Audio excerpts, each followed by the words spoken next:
There's likely just 1 week left before the House of Commons breaks for summer. And that means the Liberal government is pushing hard to get dozens of bills past the finish line.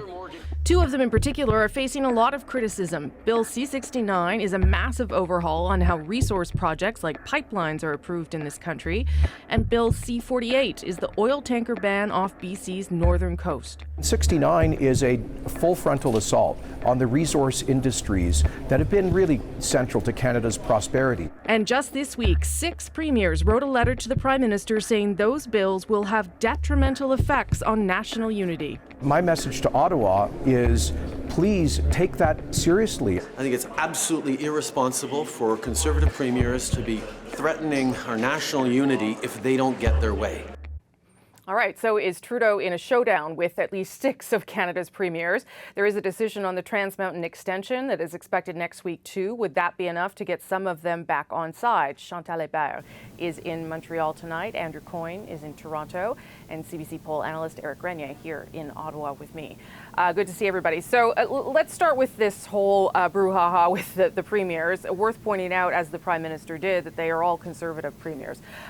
Nevertheless, it is interesting the tack they've taken attacking this bit of federal legislation that it has now been sent back to the Senate with some other amendments. Chantal, how serious is this? Is the claim that this is somehow an issue of national unity valid?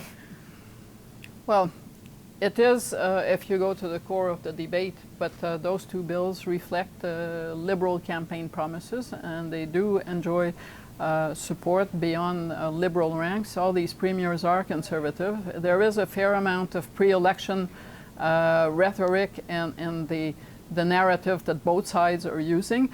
And if the test of Prime Minister ensuring national unity was to be on the good side of premiers, I guess all our recent Prime Ministers, but one, Brian Mulroney, would have been failures.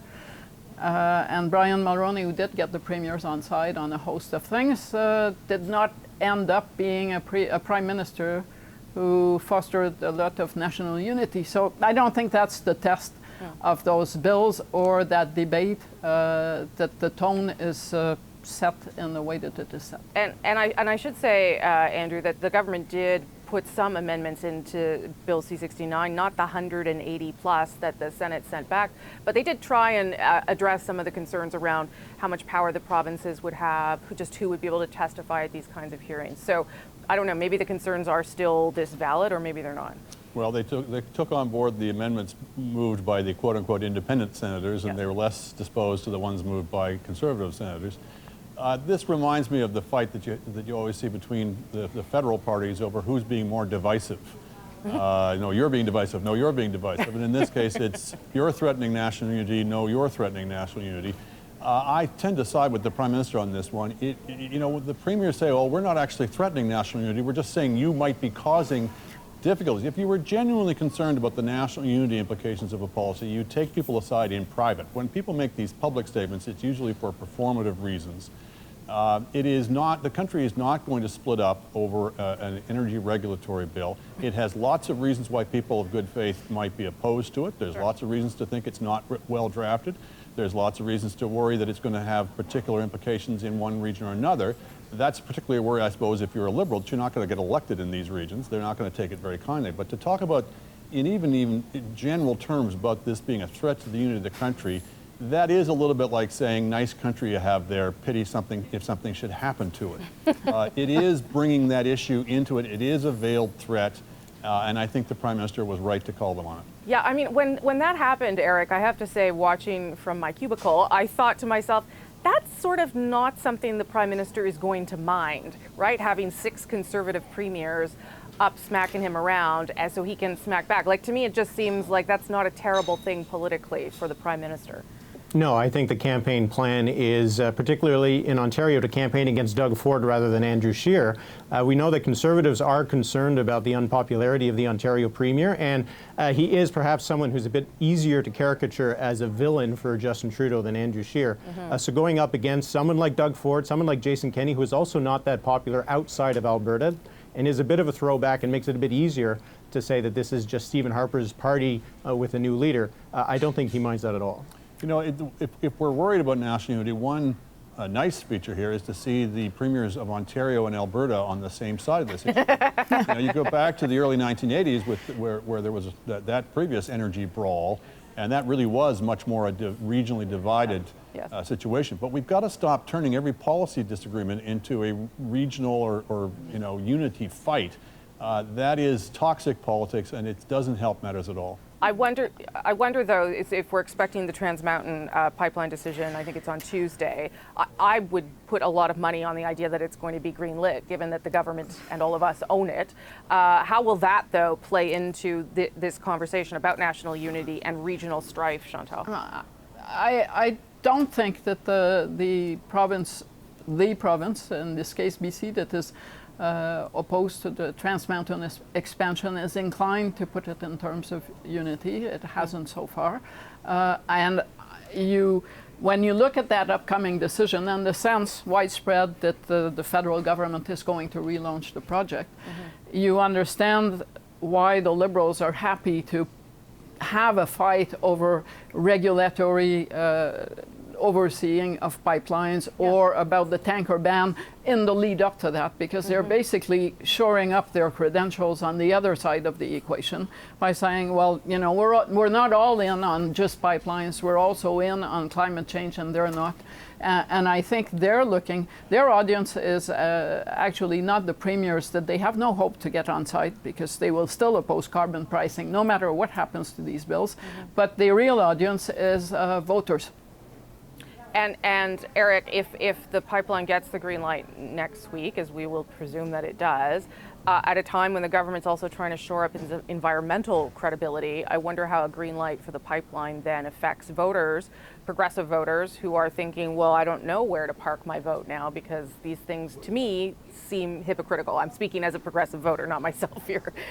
Right, yeah, there is a bit of a balancing act that the Prime Minister will have to play on this, and I think that the two factors they're weighing in the equation is that there will be those progressive voters who will not be very impressed that the government is owning a pipeline, and there will also be those voters who don't really care that much about the pipeline itself, but will take it as a signal that the fact that it is going to get built, if that's the case, it will give some confidence to people who are looking for investment in the economy, that the Liberals are not preventing growth in Canada. And the Liberals might be making the calculation that while it will turn off a good deal of progressive voters, there might be more people in the centre who just want to know that the government is not messing things up and making it difficult for businesses to thrive in the country. So does it become an election issue, Andrew, any of this? I mean, the balancing of the environment and the economy, as the Liberals like to talk about it? It's a battle for the center ground on this issue that is shaping up between these two parties now. The Liberals have owned the center ground until now, but it's shaky territory and they've been under a lot of pressure. We're going to have Andrew Scheer unveiling his environmental plan in the next few days, maybe next week. Yeah. We had a concession from the Environment Minister today that they are not going to raise the carbon tax to $100, which is where the Parliamentary Budget Officer has calculated you need to get to your Paris targets. So you've got both parties probably tacitly or otherwise conceding they're not going to hit their Paris targets. You've got both of them who will have some kind of environmental plan. We can argue about which one is the better environmental plan. But I think the days in which the Liberals could say we're the only party that have some kind of middle ground here is about to be over. The Conservatives are going to try and contest this now. Well, I mean, I guess it depends what they have to say. Yeah, I mean, obviously. My point is politically, they're going to have a plan. Yes, that's right. We can't say it anymore. But it will be a plan. Yes, that's right. Yes, but I think in the case of the Conservatives, it will also matter that they get the people who are not Conservative premiers or Conservatives to validate their plan to public opinion. Because at this point, the perception is that their plan, whatever it is going to be smokes and mirror. So they will need outside independent backers to say this is a good plan. That's right. Also, at the end of the day, the carbon tax will never be saleable by the Liberals in places like Alberta and Saskatchewan. But I'm not sure a pro-pipeline Conservative Party, regardless of its plan, will be a big sell in BC and Quebec. So, and Eric, just from a polling perspective, is this an issue that people are seizing on, are thinking about in a way, like around an election? Would it be some sort of deciding factor? I guess it would depend on how old you are and where you are and all those kinds of things. Well, climate change is certainly emerging as a top issue once again. It was back when the Liberals came forward with Stéphane Dion's Green Shift. It just, the financial crisis in 2008 toppled the environment as one of the top issues, but it's starting to become one of the top issues once again, and particularly among three key demographics for the Liberals, so Quebecers, young people, and women.